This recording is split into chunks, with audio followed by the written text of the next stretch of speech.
Next exercise जो आपकी है एक्सरसाइज 2.3, ये डील करती है आपकी लॉन्ग डिवीज़न से। तो लॉन्ग डिवीज़न ऐसा कंसेप्ट है जो आप क्लास 9 में भी करते हो, और जब क्लास 9 में आपको करवाया गया था तो ये बताया गया था कि ये क्लास 10 में दोबारा रिपीट होगा।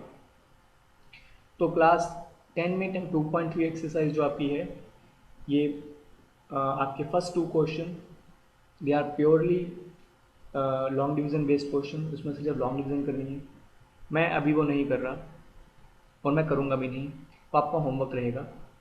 बट क्योंकि आपको रिवाइज करवाना होगा लॉन्ग डिवीज़न के बारे में, इसीलिए इस क्वेश्चन को यानी क्वेश्चन नंबर 3 को मैं करके दिखा रहा हूँ।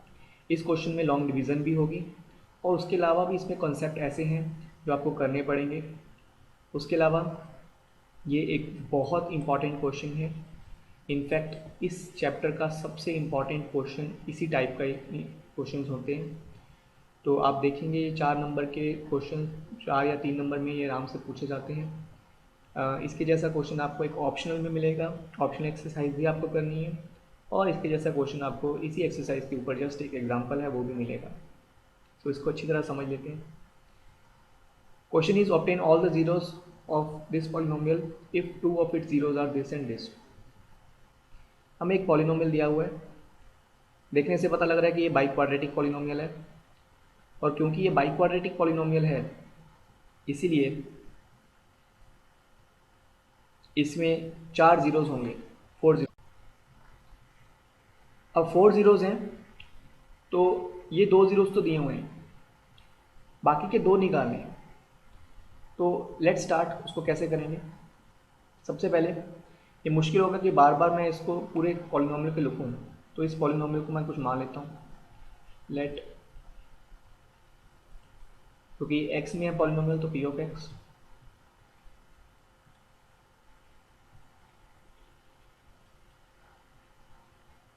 ओके, अब ये दिया हुआ है कि ये इसके 2 जीरोस हैं,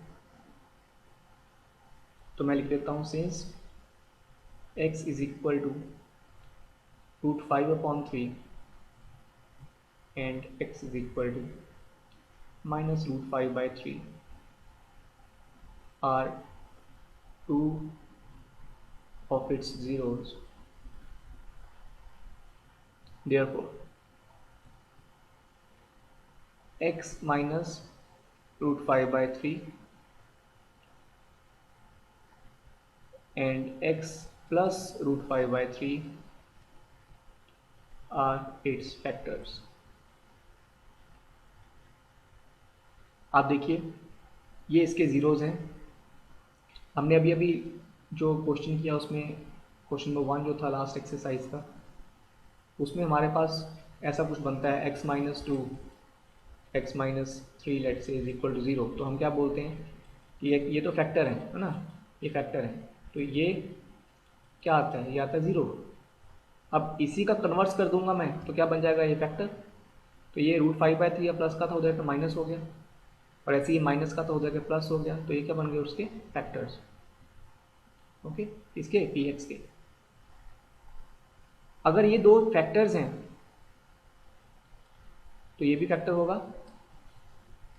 कौन, ये वाला।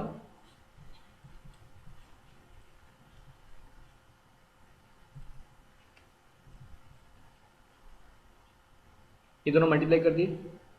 जैसे मैं बोलूँ कि 36 के 2 फैक्टर्स हैं, 2 भी है और 3 भी है, तो 2 3 ज़ा 6, 6 भी तो उसका फैक्टर होगा। ओके, तो सेम यहाँ पे है पॉलिनोमियल में भी, अगर ये इसका फैक्टर है, ये इसका फैक्टर है, तो ये भी इसका फैक्टर होगा। ओके, इसको सॉल्व कर लेते हैं, तो आपके पास बन जाएगा x² a minus B A plus B, a² minus b², ये भी इसका फैक्टर होगा। इसी को सॉल्व कर दिया तो बन गया आपका, ये स्क्वायर रूट और स्क्वायर कट जाता है, तो क्या बन गया x² माइनस 5/3, ये भी इसका फैक्टर है। ये आपका फर्स्ट स्टेप है, आपने एक फैक्टर ढूंढ लिया। इसको आप एक और वे से भी कर सकते हो, क्योंकि आपको 2 जीरोस दिए हुए हैं, तो ये निकालने के लिए मैं इसमें और करके बता रहा हूँ।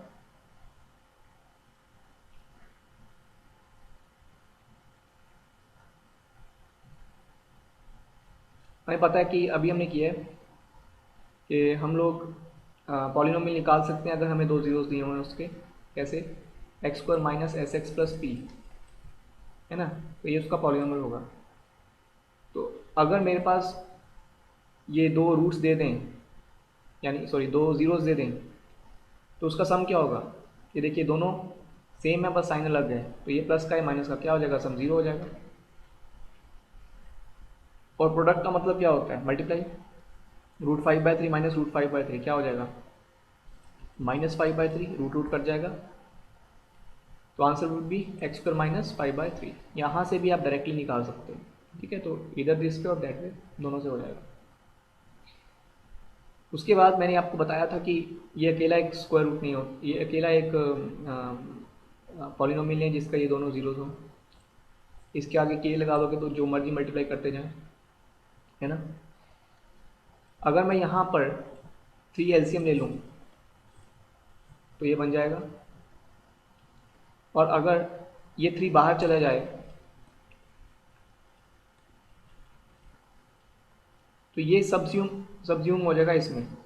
मतलब k/3 भी तो एक नंबर ही होगा ना, तो ये 3x² माइनस 5 ये भी तो फैक्टर ही हुआ। ओके, मतलब सिंपल भाषा में ये जो आपका फ्रैक्शन में आंसर आ रहा है इसको मैं ख़त्म कर रहा हूँ।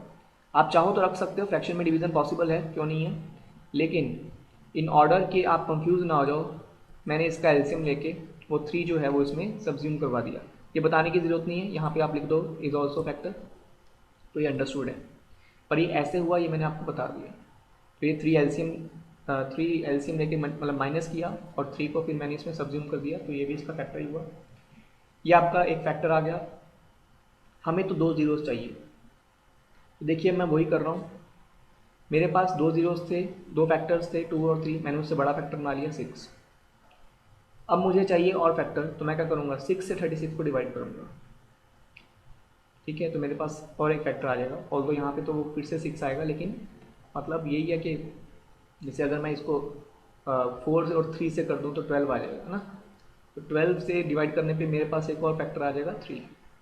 तो वही कर रहे हैं हम, इस नंबर्स इस फैक्टर से मैं इसको डिवाइड कर रहा हूँ। तो लेट्स डिवाइड, 3x को -5 से डिवाइड करना है। अब यहाँ पे आपकी डिवीज़न की भी प्रैक्टिस हो जाएगी। डिवाइड किसको करना है? px को।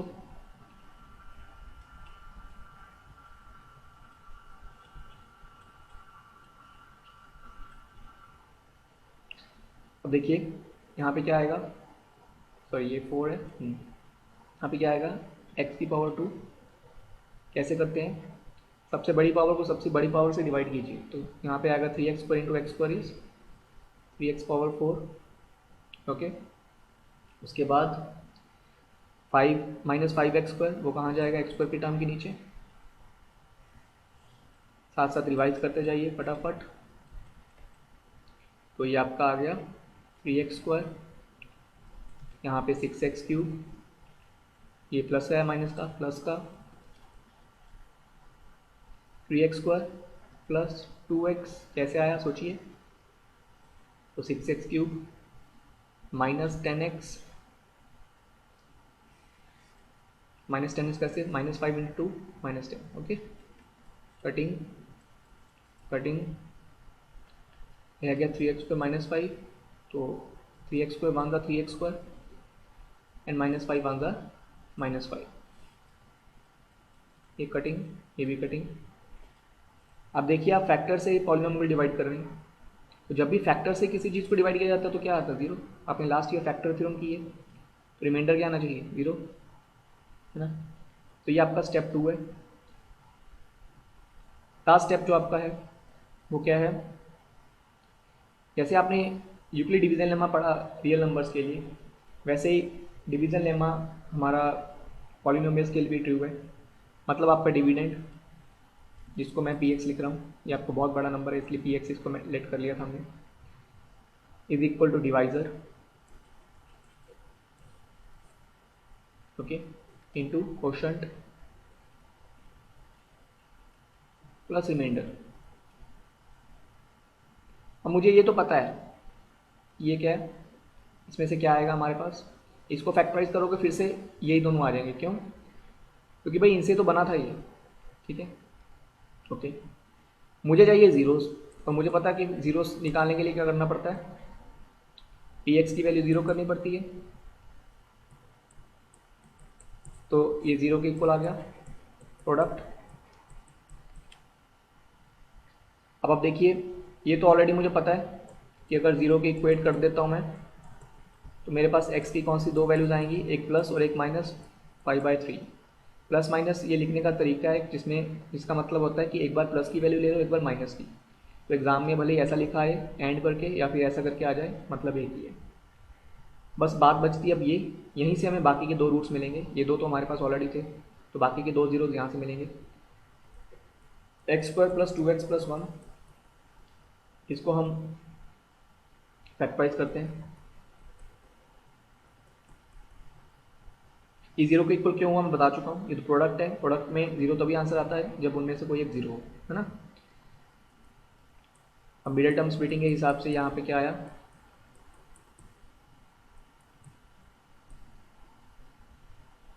आई am doing here, middle term splitting के हिसाब से यहाँ पे आया x +